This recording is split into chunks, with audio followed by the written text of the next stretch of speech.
Billionaire Barry Diller's IAC Interactive owns 50% of Newsweek. It closed today slightly up.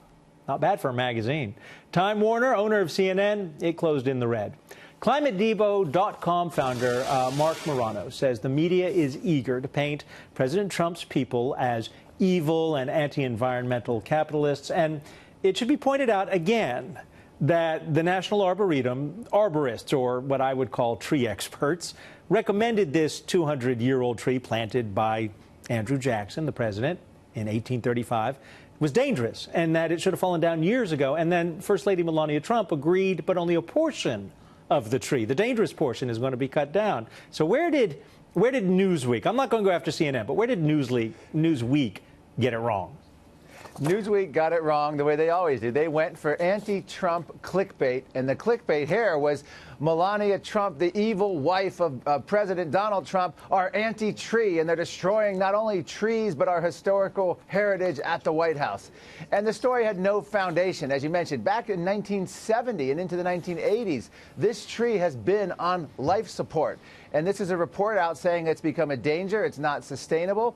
And even now, the reports are they're removing the tree at the recommendation of the federal agency, but the tree is still going to have a portion retained at the insistence of Melania Trump. So the actual headline in Newsweek, if you wanted to be accurate, was Melania Trump saves tree despite despite the advice of the federal agency in charge of it. So she's a tree saver, but it's just a silly Washington story.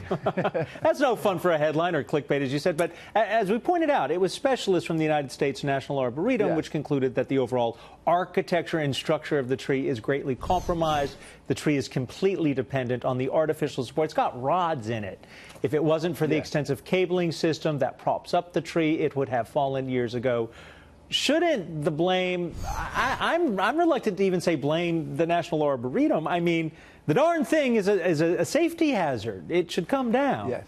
Yeah, this is where they have the Easter egg roll. That's always prominent in the background, right next to it. This has been a problem for years. They're finally doing something, but they're actually going to preserve part of it. In addition to that, they have a whole bunch of saplings that are about 10 feet high, and if they do completely remove it, they're prepared to actually put in its offspring to replace it. So they're actually following all the recommendations, but they still can't avoid the negative press. Now, remember, Newsweek in 2010 sold for $1. And with this story, Newsweek's showing it's not even worth that dollar that it sold for, the debt-ridden Newsweek, just 7 years ago. I won't make a judgment call about Newsweek's qualifications, but let me point this out.